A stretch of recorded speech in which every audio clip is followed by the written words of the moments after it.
La humanidad había cambiado. La violencia llenaba la tierra. La maldad crecía cada día y el corazón de las personas se había alejado completamente de Dios. Las ciudades estaban llenas de corrupción, egoísmo y destrucción. La gente vivía como si Dios no existiera, sin imaginar que el mundo estaba a punto de cambiar para siempre. Help us! Reach, grab it! No! Pero entre millones de personas, había un hombre diferente.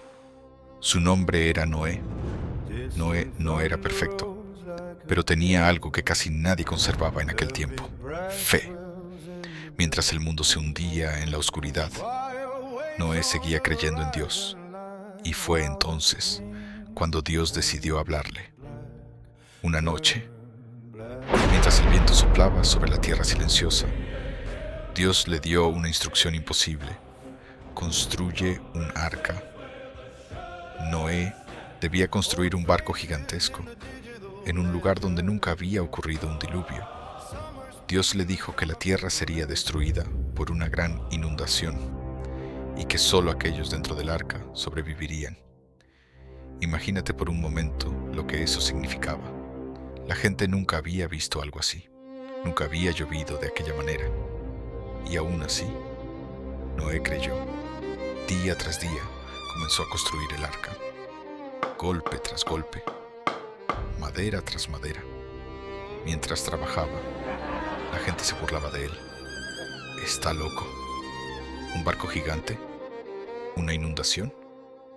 Las risas llenaban el aire, pero Noé no se detuvo. Porque cuando alguien escucha verdaderamente la voz de Dios, aprende a seguir adelante, incluso cuando nadie más entiende. Pasaron los años, y finalmente, el arca estuvo terminada. Era enorme, oscura, imponente. Y entonces ocurrió algo increíble. Animales comenzaron a llegar desde todas partes de la tierra. Parejas de animales caminaban hacia el arca, como si una fuerza invisible los estuviera guiando. Leones, elefantes, aves, caballos. Todo estaba ocurriendo exactamente como Dios había dicho. Noé, su esposa, sus hijos y las esposas de sus hijos entraron al arca, y cuando todos estuvieron dentro, las puertas se cerraron. Entonces, el cielo cambió.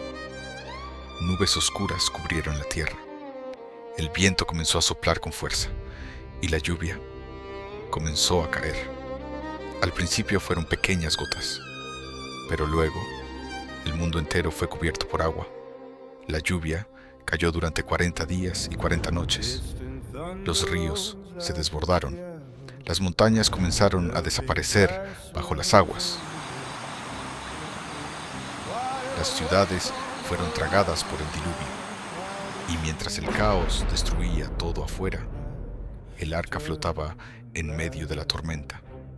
Dentro de aquella enorme embarcación solo había incertidumbre, oscuridad, sonidos de lluvia golpeando la madera, animales inquietos y una familia confiando únicamente en Dios. Día tras día, Noé esperaba una señal, esperaba ver nuevamente tierra seca, hasta que un día la lluvia se detuvo. Poco a poco, las aguas comenzaron a descender. Entonces Noé soltó un cuervo, después una paloma, pero la paloma regresó, porque aún no había dónde descansar. Pasaron más días, y cuando volvió a enviarla, la paloma regresó con una rama de olivo en su pico. Era la señal. La tierra estaba volviendo a la vida. Finalmente, el arca descansó sobre tierra firme. Y cuando Noé salió del arca junto a su familia, el mundo era completamente diferente. El aire era limpio. El silencio llenaba la tierra y el cielo comenzaba a despejarse. Entonces ocurrió algo hermoso. Un arco iris apareció entre las nubes y Dios hizo una promesa. Nunca volvería a destruir la tierra con un diluvio.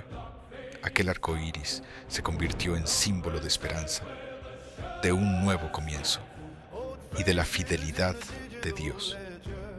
Porque la historia del arca de Noé no es solo una historia sobre destrucción, es una historia sobre fe, sobre confiar, incluso cuando nadie más cree, sobre obedecer, aunque el mundo se burle de ti, y sobre entender que aún en medio de las tormentas más grandes, Dios nunca abandona a quienes confían en Él. Distant thunder rolls like a gavel.